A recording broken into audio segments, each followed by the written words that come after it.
Special report में देखिए India गठबंधन की सीट लीला, साथ निभाएंगे 13 दल या जंग में बिखर जाएगा विपक्ष का कबीला। नहीं चलेगी, नहीं चलेगी, लोकतंत्र में गुंडागर्दी नहीं चलेगी, नहीं चलेगी, लोकतंत्र में गुंडागर्दी नहीं चलेगी, नहीं चलेगी।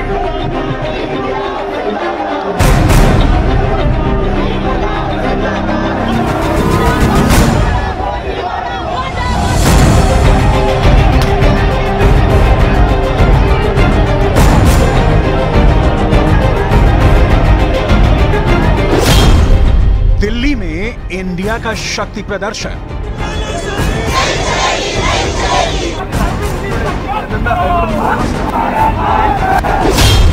रामलीला मैदान में जुटेंगे दिग्गज लीडर।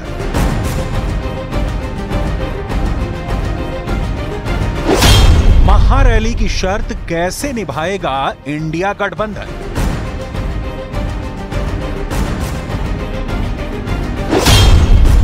केजरीवाल को फिर बचाएगा रामलीला। 31 मार्च 2024 के दंगल का सुपर संडे साबित होगा।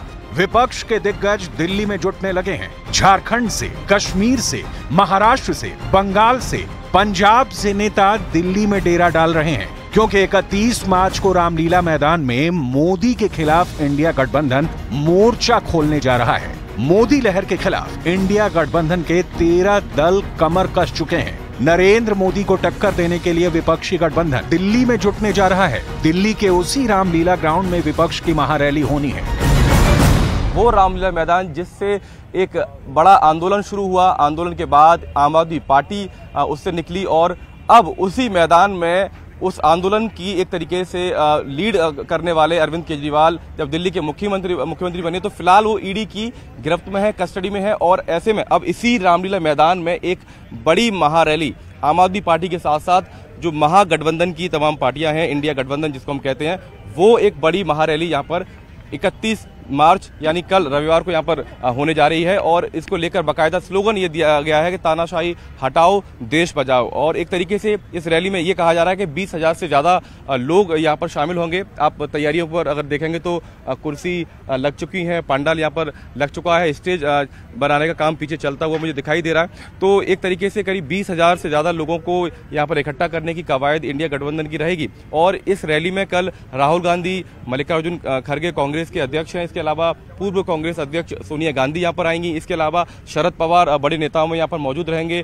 यूपी से समाजवादी पार्टी के नेता हैं अखिलेश यादव, वो यहाँ पर मौजूद रहेंगे। तो देश भर के इंडिया गठबंधन के तमाम 13 से 14 दलों के बड़े शीर्ष नेता इंडिया गठबंधन के बैनर तले यहाँ पर रामलीला मैदान में इकट्ठे होंगे।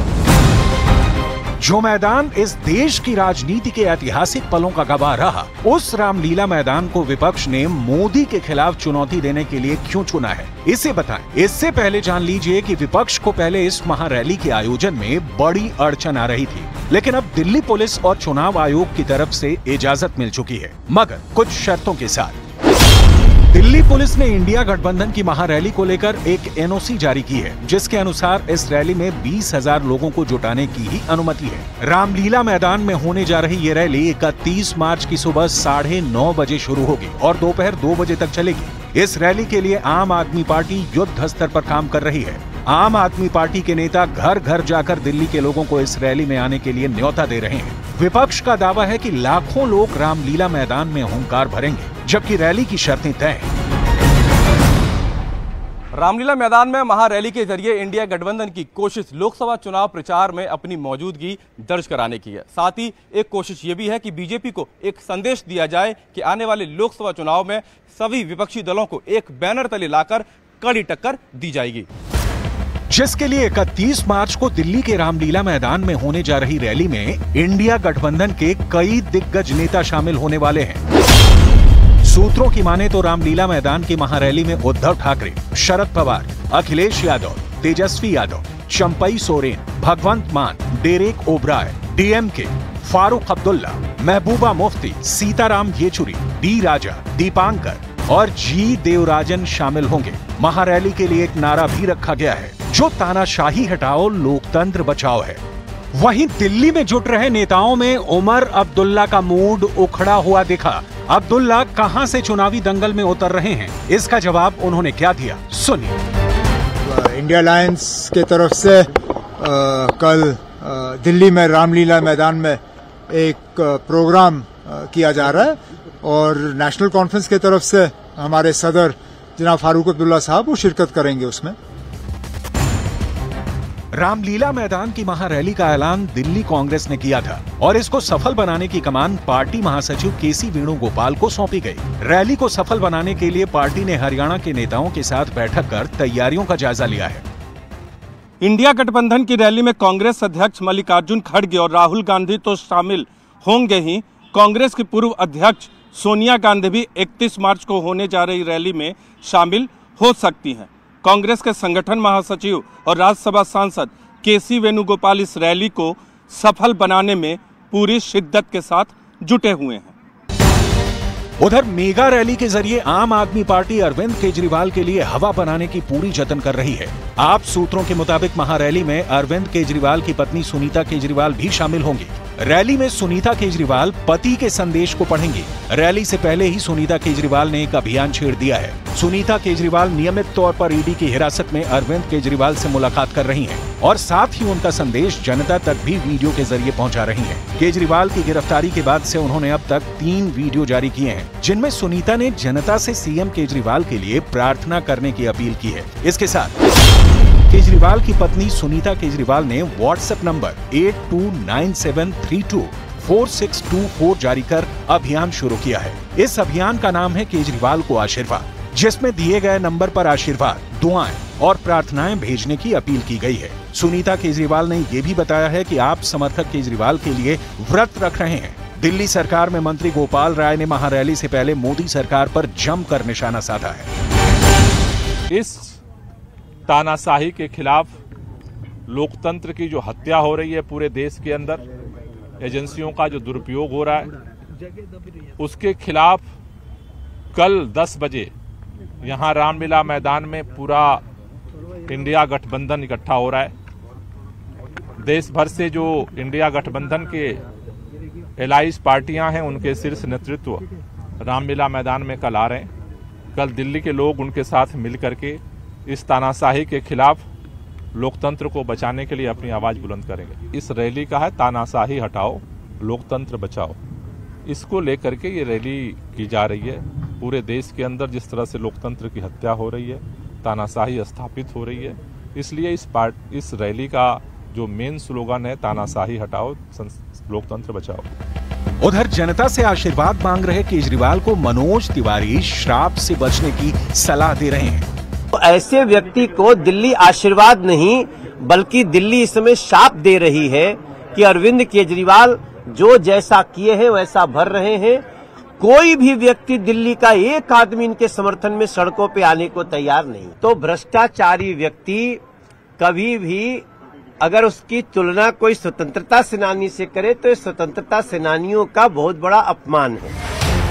एक तरफ जहां इंडिया गठबंधन में एकता दिखाने और मोदी से टकराने का दम भरा जा रहा है, वहीं दूसरी तरफ गठबंधन में रार भी छिड़ी हुई है। महाराष्ट्र में महाविकास आघाड़ी में सीट शेयरिंग का फॉर्मूला बुरी तरह फंसा हुआ है। जानकारी के मुताबिक महाराष्ट्र की 4 से 6 सीटों पर कांग्रेस पार्टी महाविकास आघाड़ी के दूसरे साथी उद्धव गुट और शरद पवार गुट के सामने प्रत्याशी उतारने की तैयारी कर रही है। बताया जा रहा है कि सांगली, भिवंडी और मुंबई की 2 लोकसभा सीटों पर कांग्रेस फ्रेंडली फाइट करने वाली है। महाराष्ट्र कांग्रेस के कार्यकारी अध्यक्ष नसीम खान ने बताया कि आला कमान का फैसला है कि कांग्रेस 6 सीटों पर फ्रेंडली फाइट करेगी। जिस तरह से हमारे महाविकास आघाड़ी के दल शिवसेना ने या पवार साहब के राष्ट्रवादी ने जिस तरह से हठधर्मी दिखाई है और उससे कांग्रेस का कार्यकर्ता और कांग्रेस के महाराष्ट्र के सभी नेता नाराज हैं।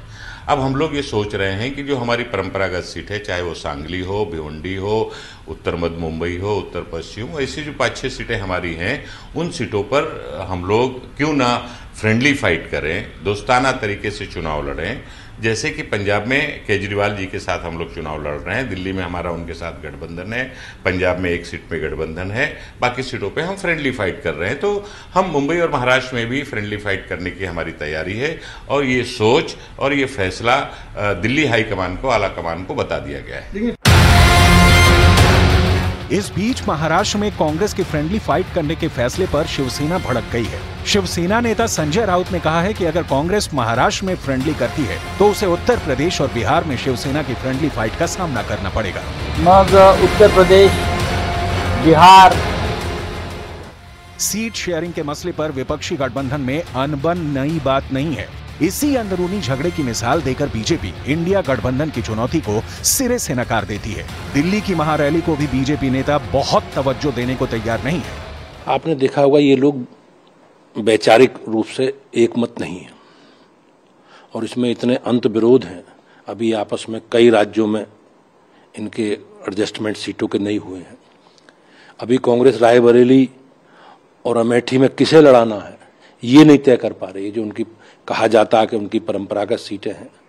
तो मैं निश्चित रूप से कह सकता हूं कि उत्तर प्रदेश जैसे राज्य में तो कांग्रेस के लिए कोई संभावना अब बची नहीं है और पूरी कांग्रेस पलायन कर चुकी है। विपक्ष की महारैली कितनी असरदार साबित होगी, क्या नतीजे मिलेंगे, ये तो वक्त बताएगा। लेकिन जिस रामलीला मैदान में ये आयोजन हो रहा है उसका इतिहास भी जान लीजिए। दिसंबर 1952 में रामलीला मैदान में जम्मू कश्मीर के मुद्दे को लेकर श्यामा प्रसाद मुखर्जी ने सत्याग्रह किया था। इससे सरकार हिल गई थी। देश के पहले प्रधानमंत्री जवाहरलाल नेहरू ने 1956 और 57 में मैदान में विशाल जनसभाएं की। जयप्रकाश नारायण ने इसी रामलीला मैदान से संपूर्ण क्रांति का नारा देकर कांग्रेस सरकार के खिलाफ हुंकार भरी थी। ओजस्वी कवि रामधारी सिंह दिनकर की प्रसिद्ध पंक्तियां सिंहासन खाली करो की जनता आती है का नारा यहीं गूंजा था। 28 फरवरी 1961 को ब्रिटेन की महारानी एलिजाबेथ ने रामलीला मैदान में ही एक बड़ी जनसभा को संबोधित किया था। 26 जनवरी 1963 में प्रधानमंत्री जवाहरलाल नेहरू की उपस्थिति में लता मंगेशकर ने एक कार्यक्रम पेश किया। 1965 में पाकिस्तान के खिलाफ लड़ाई में तत्कालीन प्रधानमंत्री लाल बहादुर शास्त्री ने इसी मैदान पर एक विशाल जनसभा में जय जवान जय किसान का नारा एक बार फिर दोहराया था। 1972 में तत्कालीन प्रधानमंत्री इंदिरा गांधी ने बांग्लादेश के निर्माण और पाकिस्तान से युद्ध जीतने का जश्न मनाने के लिए इसी मैदान में एक बड़ी रैली की और वहां उन्हें जनता का भारी समर्थन मिला था। अरविंद केजरीवाल के सियासी सफर में रामलीला मैदान का अहम योगदान है। उन्होंने यहाँ धरना प्रदर्शन से लेकर मुख्यमंत्री पद की शपथ तक ले रखी है। शायद यही वजह है कि आम आदमी पार्टी मुश्किलों से उबरने के लिए रामलीला मैदान में हुंकार भरने जा रही है।